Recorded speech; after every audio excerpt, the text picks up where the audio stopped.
it's Marley from the Energy Boutique with your energy forecast for Tuesday, December 10th. So we have the moon in Aries energy here all day, which definitely puts a pep in our step. We're emotionally bold, brave, and courageous. We're wanting to take action. We're wanting to initiate something new. And of course, we've ripped the rear view mirror off. We have no want, need, or desire to look back in this energy. We only want to look forward.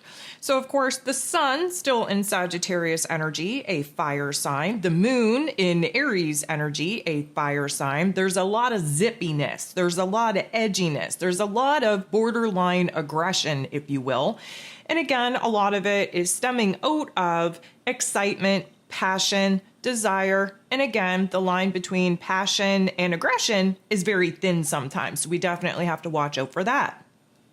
The moon in this Aries energy definitely going to help us get focused, tunnel vision on the right things. We are going to see the moon go void, of course, at 5:14 p.m. Eastern Standard Time, but we won't be locking into Taurus energy until 10:56 a.m. tomorrow morning, Wednesday, December 11th. So that is a huge amount of time that the moon will be void, of course. When the moon is void, things are shaky, unstable, uncertain. We kind of lose the grip. We lose the aggression. We lose the tenacity to stay focused. So we definitely have to watch out for that. There are 11 different aspects taking place here today. 9 of them are going to be involving the moon. The moon in this Aries energy going to be trining, which is a beautiful interaction, with Mercury, ruler of the mental plane, who of course is still retrograde in Sagittarius energy. So again, another aspect where we have fire on fire action. Fire helps to, again, evaporate a lot of the emotions, dry up a lot of the confusion, regenerate, respark, reignite the flame that we need to keep kind of burning, cultivating that fire, spark, and flame within and under our ass in order to get our shit together in our inner realm so that we can essentially get our shit together in our outer realm as well. The moon being our heart space, Mercury being our head space. They're working together. They're on the same page. And again, the moon in Aries very much wanting to move forward, has no want, need, and desire to look back. Although Mercury is retrograde, looking back, we are only looking back in order to gain insight, wisdom, knowledge, details on how to move forward. So again, fire on fire, helping us to have that reignition in our soul space, in our passion and our excitement in order to actually move on and move forward. We have the moon in Aries semi-squaring Uranus. Uranus is the great awakener. He is retrograde in Taurus energy, trying to illuminate for us where it is that we're still holding on to the old, where it is that we're overly attached to people, places, and things that old version of self had built and created that the new version of self no longer in resonance with. This is a semi-square, which means that there's going to be tension, there's going to be conflict. It's highlighting where we're having a hard time going through some growing pains. And again, the growing pain here is, emotionally speaking, the moon in Aries energy, we don't want to look back. We don't want to think about the past. We don't want anything to do with it. We just want to set our sights on where it is that we want to go from here, identify the target, and actually make strides in order to reach it. Uranus needs us to look back, needs us to get a grip on reality, on why it is that we're holding on to people, places, and things that we've outgrown, that we no longer have connections with. So this is going to highlight for us where it is that we're not really on the same page, part of us pushing forward. Well, again, loose ends need to be wrapped up in the past. We have Venus, the goddess of love, beauty, worth, pleasure, and money, in this Aquarius energy, thinking outside of the box on what she can do to improve, to adjust, to really make some progress where her heart and her wallet is concerned. Now, yes, she is the goddess of love and money. She does rule over our physical realms, our physical reality, though, where routines, relationships, and of course, money matters are concerned. This Aquarius energy is very much focused on the future as well, but very connected to our intellect, connected to the logical, practical, rational mind space that we have to have in order to analyze where it is that we're currently at, where it is that we desire to be, and identify the moves that we actually have available to us to actually make right now in order to bridge the gap from where it is that we're at to where it is that we desire to be.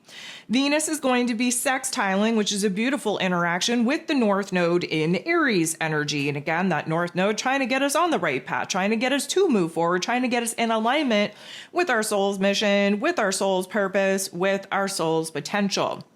So this is an opportunity for us to be seeing where there is options to grow, options to improve, options to stabilize in our physical realm. And again, when we identify the gap from where it is that we're at to where it is that we desire to be, we can break that down into smaller, manageable pieces and really start taking power and authority and control over the aspects in our physical realm in this present moment that, again, connected to the past, we can cut that off, we can close that door, and start building alignments with where it is that we could be kind of making some adjustments in the present moment to align us with where we desire to go from here.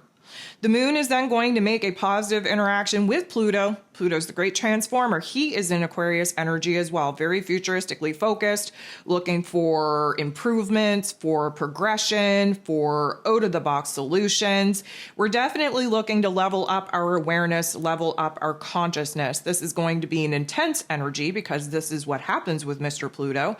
And he is bossing us up, empowering us, again, turning the volume up on our passion, on our desire, on our motivation, on our determination to stay focused on the target, on the goal, on the prize. The moon is then going to be making a positive interaction with Saturn, the Lord of Karma, who is in Pisces energy, wrapping up a 30-year cycle, dissolving the physical boundaries of the old realm reality that are preventing us from moving on and moving forward, really deconstructing our belief system. Because, of course, we're this new version of self. We have a higher level of awareness, of consciousness, therefore new wants, needs, desires, therefore a new belief system needs to be put in place in order to support and house the goals, visions, and dreams that we are looking to build. The moon interacting with Saturn is a good energy for us to get organized, us to get focused, to harness those bouncing around energies, that restlessness, those ants in our pants, and actually channel them into being productive. This is a great vibe. This is a great energy. Not only are we engaging the physical body and giving ourselves a healthy outlet for the bouncing around of energies in our inner realm, but we are also kind of bossing up to new roles and responsibilities to, again, clean up the debris of the past, clear the space, clean the slate for us to be building towards something new. The moon is going to be sextiling Jupiter, the planet of growth, expansion, beliefs, abundance, and blessings, who of course is retrograde, looking back, reassessing, reanalyzing. In Gemini energy, our mental plane, our thoughts, our ideas, our conversations, our learning chapters, our wisdom, our knowledge. This is a beautiful interaction because, of course, fire and air bring a spark of creativity, of solution, of a light bulb moment, an aha moment, where it is that, again, we're plucking the silver linings out of the tough love life lessons that we've already learned the hard way in order to integrate that wisdom and knowledge in the present moment, giving us an option, an opportunity to grow, to evolve, to progress. The moon is then going to make a positive interaction with Venus. So again, Venus in Aquarius energy, an air sign, the moon in Aries energy, a fire sign. Now we're getting a spark, a fire, a flame, a reignition, if you will, an aha moment, if you will, on new wants, needs, and desires that not only going to keep our heart in check, but to bring a little bit of safety, security, stability to our physical realms, especially where our long-term goals, visions, and dreams are concerned. Now, 12:48 p.m., again, Eastern Standard Time, we're going to be moving into what I'm going to call the afternoon of growth, meaning we have the very first interaction kicking off. This is between the sun in Sagittarius, trining Chiron, the wounded healer, who is retrograde in Aries energy. Again, fire on fire energy. helping us to put the past wounds, pains, and traumas behind us, really focusing on the silver lining, so to speak, where it is that we have grown, have healed, where it is that we still have options and opportunities to do just that. We have the moon in Aries energy, then coming up, bumping into, teaming up with conjuncting Chiron, which again is an ending of a chapter, a beginning of a new one. We are putting the heaviness, the past, the pain, the trauma behind us for the present moment, and we are focused on building ourselves up. Now, 5:14 p.m., we're going to have the moon in Aries energy trining with the sun in Sagittarius energy. So there's always going to be an aha moment on what we want, what we need, what we desire, what we have to do, what we have to pursue when the sun and the moon are coming together in any kind of way. This is a trine. This is a beautiful interaction. This is a time of growth, a time of evolvement, a time of healing. This is a realization on, again, the target, the focus, the goal post, if you will. And because the fire energy definitely puts a pep in our step, because the Sag energy is optimistic and confident in our ability to do what needs to be done, because the boldness, the bravery, the courage, the tenacity of this Aries energy is emotionally pushing us to rise to the challenges that we know that we're going to face. This is a beautiful way to end in an inner realm growth, an inner realm realization on where it is that, again, we're moving away from the old version of self, that old realm in reality, and we are essentially in the right path, in the right lane, positioned in the right direction to bring something new to life. 5:14 p.m. Eastern Standard Time. Of course, the moon is going to go void, of course. We're going to sit in that void for a very, very long time, again, taking us all the way into Wednesday morning.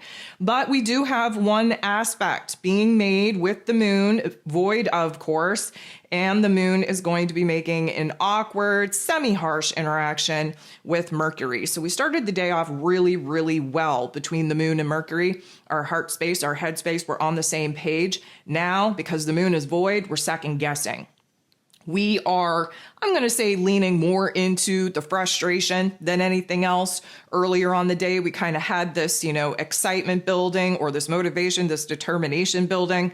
Now that the moon is void, that's kind of falling off, if you will. And because Mercury's involved, ruler of the mental plane, now we're not only looking back, but we're getting stuck in the past. And we know that the moon in Aries has no want, need, or desire to do that. So we're definitely going to feel the inner war, the inner conflict kind of take place in our inner realm, because our heart and our head very, very much in two different directions, two different books, two different pages, two different chapters, all of those things. The division between heart and head is definitely going to be felt.